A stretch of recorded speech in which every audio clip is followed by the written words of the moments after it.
Il flotte comme un air de fête au-dessus de la principauté monégasque, en ce début d'année. Alors que la princesse Stéphanie est sortie de sa réserve pour lancer la 45e édition du Festival international du cirque de Monte-Carlo, ce jeudi 19 janvier 2003, sa sœur aînée Caroline célèbre plus discrètement ses 66 ans, ce lundi 23 janvier. Absente des premières représentations données sous le chapiteau de l'espace Fontvieille, la fille aînée de Régnier III et Grace Kelly n'est pas attendue aux abords de la piste aux étoiles. À Monaco, les sœurs d'Albert II se sont répartis les rôles avec intelligence. Caroline supervise les manifestations culturelles plus académiques, comme les ballets de Monte-Carlo. Samedi 21 janvier, elle était toutefois représentée par sa fille Charlotte Casiraghi, très en beauté, et l'un de ses petits-fils, Raphaël Elmaleh. Ce 23 janvier est en fait un double anniversaire pour Caroline. Princesse de Monaco à sa naissance, la sœur aînée d'Albert II et de Stéphanie est aussi, on l'oublie, princesse allemande par son troisième mariage avec Ernst Auguste de Hanovre, célébré le 23 janvier 1999. Leur fille Alexandra, pour cette raison, est d'ailleurs la seule des 3 enfants de Caroline à porter un titre princier. Depuis 10 ans, Caroline et Ernst Auguste mènent des vies séparées. Le prince allemand, après des ennuis de santé et des déboires judiciaires, mène un quotidien plus apaisé sous le soleil de Madrid, auprès de sa grande amie Claudia Stylianopoulou. Mais lui et Caroline restent bien mariés, quelles qu'en soient les raisons. Si le couple s'est uni civilement, à l'intérieur du palais monégasque, s'y est en raison du premier mariage d'Ernst Auguste avec Chantal Auchouli, soldé par un divorce en 1997. Bien qu'elle-même déjà 2 fois mariée, Caroline aurait pu prétendre à une union religieuse.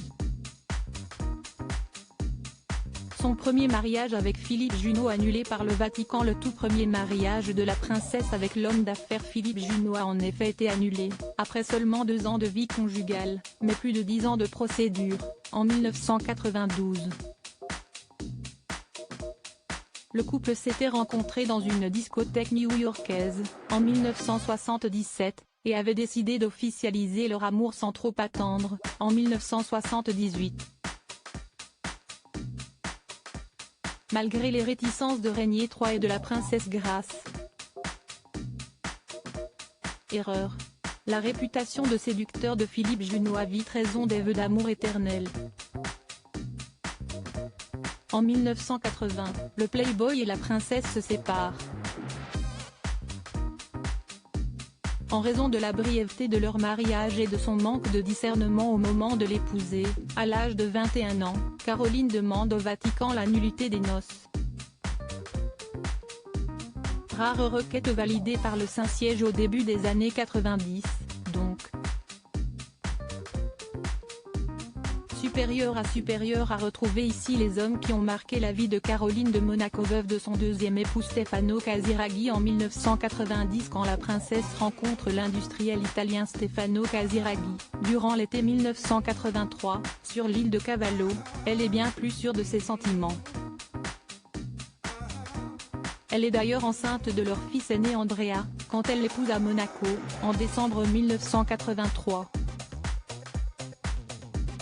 Son mariage avec Philippe Junot n'ayant pas encore été annulé, il s'agit d'une union civile. Le couple, pourtant si beau, si amoureux, ne pourra jamais s'unir religieusement. En 1990, Stefano Casiraghi meurt tragique dans un accident de offshore. À seulement 33 ans, Caroline est veuve. Nouvelle tragédie, qui va l'obliger à une nouvelle renaissance. Ernst Auguste de Hanovre n'ait pas été marié une première fois, Caroline aurait pu l'épouser devant Dieu. L'Église catholique reconnaît en effet à un conjoint survivant la possibilité de se remarier religieusement. Crédit Photo, Dana Presse.